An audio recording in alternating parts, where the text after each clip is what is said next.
वो motivational speaker भी हैं, कंटेंट क्रिएटर भी हैं, अध्यापक भी हैं, सम्यक डिजिटल लाइब्रेरी के संचालक भी हैं और यूपी से लेकर बिहार तक जितने भी आप सफल कार्यक्रम देखते होंगे उस कार्यक्रम के संचालक भी हैं।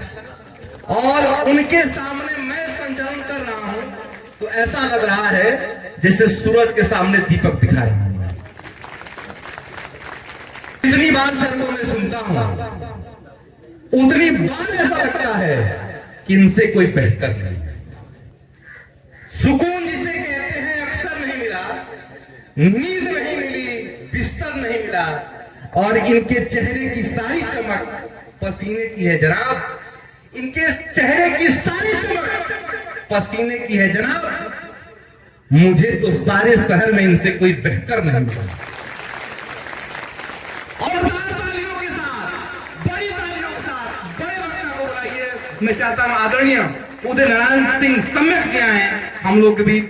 हम लोग बहुत बहुत अनुग्रहित हैं आपको पाकर। जोरदार मेरे अपना बजाइए और मैं मंच सर के हवाले करता हूं। बहुत बहुत धन्यवाद सर। वेदांत के सुविख्यात मनीषी और सत्यम शिव सुंदरम के जल से स्नान करने वाले पूज्य स्वामी जी के चरणों में अपना प्रणाम निवेदित करता हूं। मां सरस्वती को अपना प्रणाम निवेदित करता हूं। जितनी प्रशंसा अनुपम जी ने की वो उनका मानना है, उनका कहना है, उनका शौक है। वो हमको पसंद करते हैं, मोहब्बत करते हैं, चाहते हैं, इसलिए वो अपने दिल की बात कह जाते हैं। इससे पहले भी ये मंच सजे हैं लेकिन कोई ना कोई एक राजनीतिक चेहरा बैठा है। पहली बार स्वामी विवेकानंद स्टडी क्लासेस में इस मंच पर कोई राजनीतिक व्यक्ति नहीं है। सब शिक्षाविद बैठे हुए हैं, सब शिक्षाविद बैठे हुए हैं। अनुपम जी आपकी मर्जी जो कहते हैं, आसमां हूं जमीन हूं मैं, ये आपकी मर्जी है, ये आपकी मोहब्बत है। मैं सैल्यूट करता हूं आपकी मोहब्बत को। आपकी मर्जी जो कहते हैं, आसमां हूं जमीन हूं मैं, मगर ये मुझको बखूबी पता है कि कुछ भी नहीं हूं मैं। मगर ये मुझको पता है कि कुछ भी नहीं हूं मैं। बस एक चीज जरूर हूं कि मोहब्बत को बड़ी आजिजी से खर्च किया। एक ही काम मैंने किया है कि जो मेरे पास है दिल खोल करके मैंने खर्च किया है, लोगों के बीच में जिया है, लोगों के ऊपर मोहब्बत लुटाया है। मोहब्बत को बड़ी आजिजी से खर्च किया। खुशी थी तेरी इसलिए खुशी से खर्च किया। मोहब्बत को बड़ी आजिजी से खर्च किया। खुशी थी तेरी इसलिए खुशी से खर्च किया। और ये जिंदगी जो बड़ी मुख्तसर मिली है हमें, ये जो जिंदगी बड़ी मुख्तसर मिली है हमें, इसलिए हमने भी इसे दरिया दिली से खर्च किया। इसीलिए हमने भी इसे दरिया दिली से खर्च किया।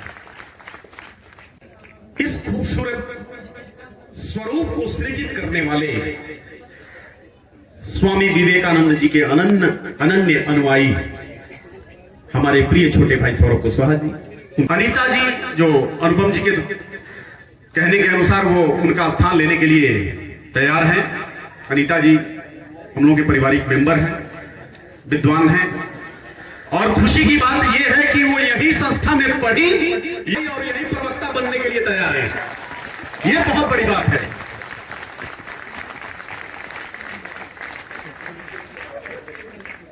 अब भाई यही मैं राकेश कुशवाहा जी की बात कह दूं, कह रहे थे कि आखिर आपने खिला करके इनको तैयार कर ही दिया है। मैं तो नहीं कह सकता, मेरी भौवा लगती है, लेकिन सच्चाई यह है कि एक पति के परमार्थ में, एक पति के सफलता में पत्नी का बहुत बड़ा योगदान है। अनीता जी को मैं इसके लिए धन्यवाद देती हूं। पत्नियां साथ न दें तो पति कोई करामात नहीं कर सकता है। मैं यहां जैसे पहुंचा, मैं थोड़ा सा इस मंच को घुमा देना चाहता हूं। बहुत इमोशनल हो गया है मंच, थोड़ा सा बदलना जरूरी हो गया। जैसे ही मैं मुकेश भैया को देखा मैं डर गया, क्योंकि इनका कपड़ा और मेरा कपड़ा हूबहू मैच कर गया ऊपर से नीचे। मैं डर इसलिए गया भैया कि सीवान जिले में स्थापना दिवस डीएम साहब का था, उसे मंच का संचालन मुझे दे दिया गया। और मेरे साथ जो मेरी को एंकर थी मोनी, हमारा और उनका कपड़ा सेम मैच कर गया। अब पूरे इस पर भी ध्यान नहीं दिया, घर आया, फोटो को स्टेटस पे लगा दिया, फेसबुक पे डाल दिया। सुबह से शाम तक पत्नी हमारी लड़ती रही इस बात से कि आप दोनों का कपड़ा मैच कैसे किया। तो ये मैच करना बहुत खतरनाक भी साबित हो सकता है। सौरभ जी ने एक दिन अपना पोस्ट किया, उस पोस्ट में कोई बच्चा अपने स्टडी टेबल में इनका फोटो लगा करके अध्ययन कर रहा था, उसका फोटो उसमें था, इन्होंने उसको पोस्ट किया।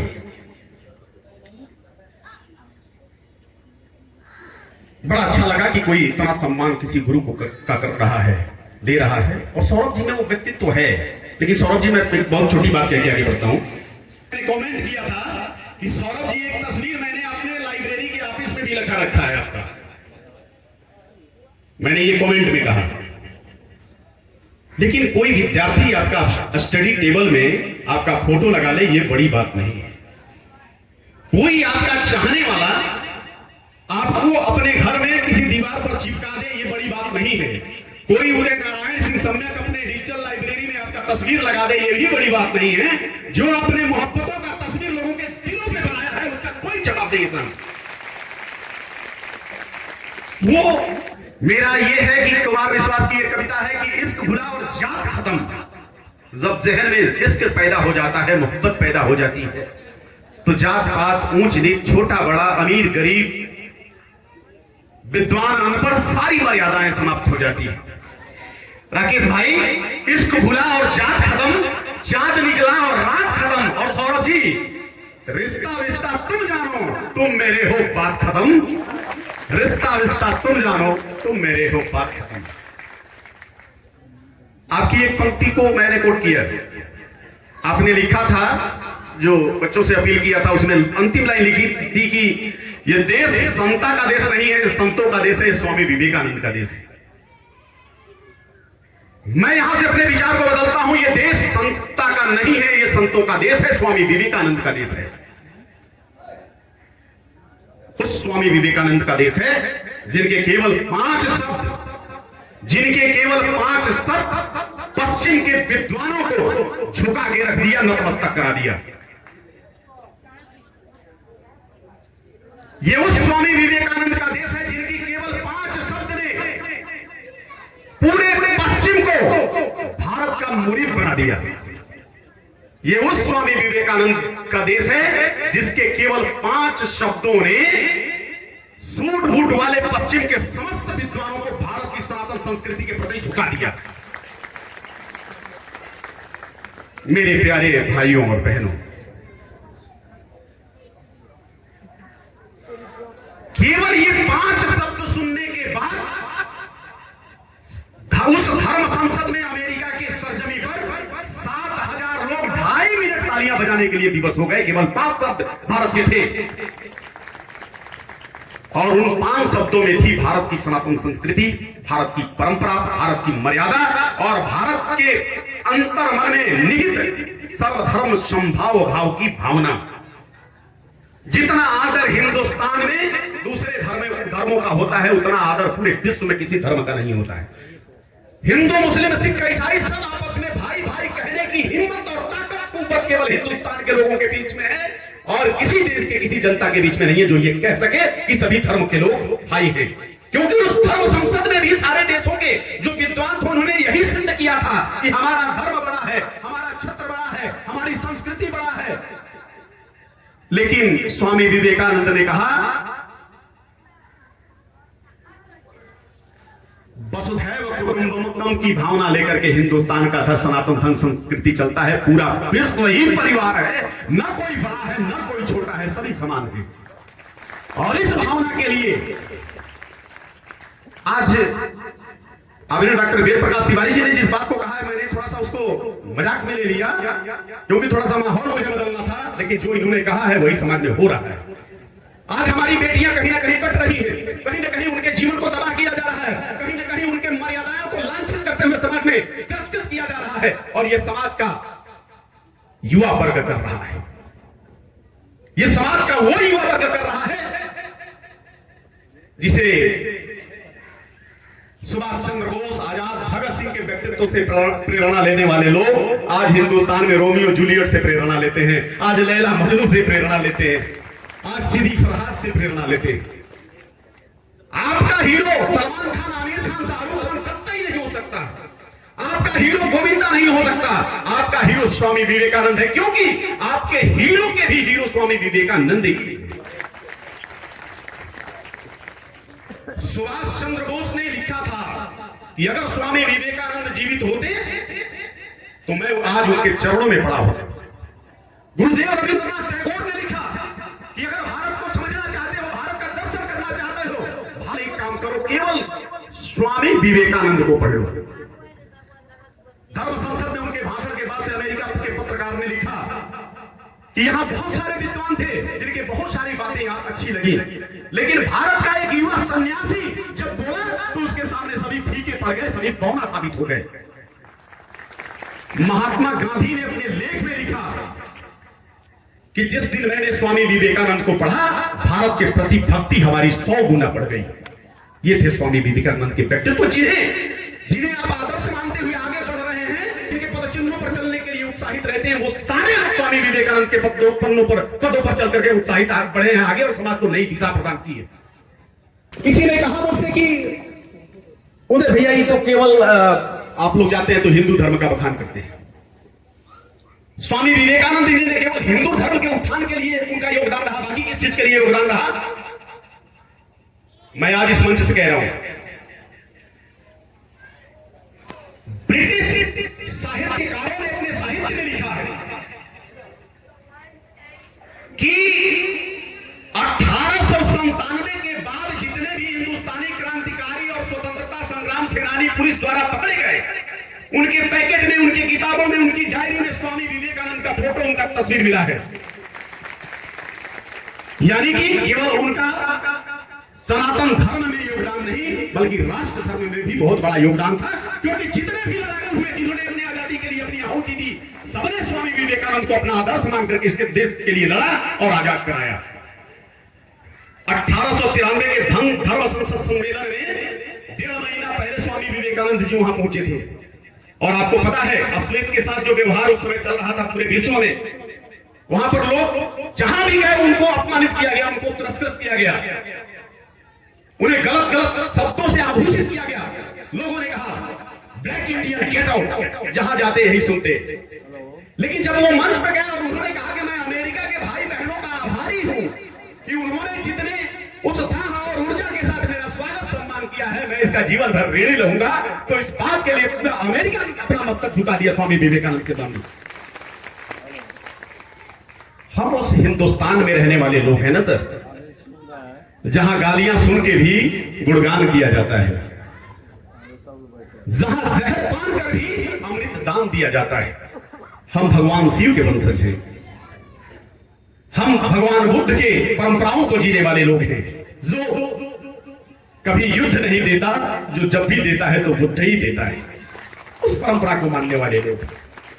और जिसने भी अपमान झेला है, पीड़ा झेली है, तकलीफें झेली है, दुनिया में वही अपनी पहचान बनाया है, इसके प्रमाण ये पूरा मंच है। सौरभ, हमारा संस्कृति ही रहा है डूबते हुए को बचाना, गाली सुनकर भी प्रशंसा करना और अपमान झेल कर भी लोगों को अमृत पान कराना।